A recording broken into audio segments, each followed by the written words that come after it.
ഒരു വർഷമായിട്ട് സാറ കൂട്ടി വെച്ചിരുന്ന പൈസ പൊട്ടിക്കുന്ന ദിവസമാണ് ഇന്ന്. ഇന്ന് സാറയുടെ 6ാമത്തെ പിറന്നാളാണ്. ഒരു വർഷമായിട്ട് 2 കുടുക്കയിലായിട്ട് ഇതുപോലെ ഒരുപാട് പൈസ ഇങ്ങനെ സൂക്ഷിച്ച് വെച്ചിട്ടുണ്ട്. ഒരെണ്ണം സ്കൂളിലോട്ട് വേണ്ടിയിട്ടുള്ളതായിരുന്നു.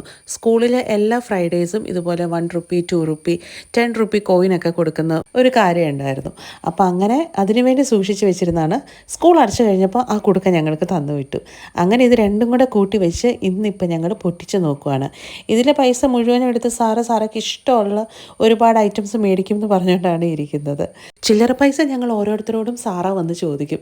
അതുപോലെ ഈ പ്രാവശ്യത്തെയും കഴിഞ്ഞ പ്രാവശ്യത്തെയൊക്കെ വിഷു കൈനീട്ടമായിട്ടും അവൾക്ക് പൈസ കിട്ടിയിട്ടുണ്ടായിരുന്നു. സാറ എല്ലാവർക്കും മേടിച്ചു കൊടുക്കും, അത് സാറയ്ക്ക് തന്നെയാണ് മേടിക്കുന്നത്?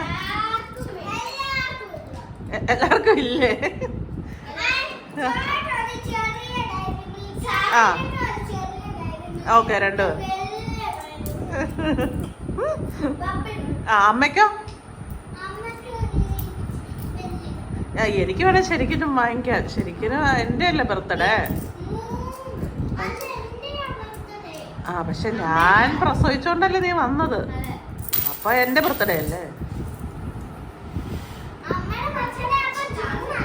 അല്ല. അങ്ങനെ സാറയുടെ കുടുക പൊട്ടിച്ച് 2178 രൂപ കിട്ടി. ഇത് അമ്മച്ചിയുടെ വകയുള്ള സാറയ്ക്കുള്ള ഗിഫ്റ്റാണ്.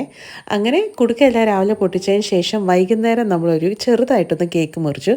കേക്ക് മുറിക്കുമ്പോഴാണല്ലോ പിള്ളേർക്ക് ബർത്ത്ഡേ ആഘോഷിച്ചു എന്നുള്ളതിനൊരു സന്തോഷം കിട്ടുന്നത്. വാൻജോസ് കേക്കായിരുന്നു പറഞ്ഞിട്ടുണ്ടായിരുന്നത്. സാറയ്ക്കും ജോക്കുട്ടും അന്നയ്ക്കും ഒക്കെ ഇഷ്ടപ്പെട്ട ഒരു കേക്കായിരുന്നു അത്. സാറ സൂക്ഷിച്ച് വെച്ച് കിട്ടിയ പൈസയും കൊണ്ട് അന്ന് തന്നെ പോയി ഷോപ്പിങ്ങിന് പോകണം എന്നായിരുന്നു പറഞ്ഞിട്ടുണ്ടായിരുന്നത്. പക്ഷേ എനിക്ക് പനി ആയതുകൊണ്ട് ഷോപ്പിങ്ങിനൊന്നും പോകാനായിട്ട് പറ്റിയിട്ടുണ്ടായിരുന്നില്ല. 2 ദിവസം പനിയൊക്കെ കഴിഞ്ഞതിന് ശേഷം നമുക്ക് പതുക്കെ ഷോപ്പിങ്ങിന് പോകാമെന്ന് പറഞ്ഞു. സാറയുടെ കുറേ ഫ്രണ്ട്സ് തൊട്ട് അപ്പുറത്തും ഇപ്പുറത്തും ഒക്കെ വന്നിട്ടുണ്ടായിരുന്നു. അതായത് വെക്കേഷൻ ആയതുകൊണ്ട് അമ്മ വീട്ടിൽ വന്ന് നിൽക്കാൻ വേണ്ടി വന്ന കുറച്ച് പിള്ളേരുണ്ടായിരുന്നു. അപ്പോൾ അവർക്ക് ചോക്ലേറ്റ്സ് ഒക്കെ മേടിച്ചു കൊടുത്തു. പിന്നെ അതാ വൈകുന്നേരം ഞങ്ങൾ കേക്ക് മുറിച്ചു, എന്നിട്ട് എല്ലാവർക്കും കൊടുത്തു. എനിക്ക് പനി ആയതുകൊണ്ട് തന്നെ എല്ലാ പ്രാവശ്യവും ആഘോഷിക്കുന്ന ആ ഒരു അത്ര എനർജറ്റിക് ആയിട്ട് ഈ പ്രാവശ്യം ആഘോഷിക്കാൻ പറ്റിയിട്ടില്ലെന്ന് വേണമെങ്കിൽ പറയാം. എന്നാലും കേക്കൊക്കെ മുറിച്ച് ഞങ്ങളത് ആഘോഷിച്ചു.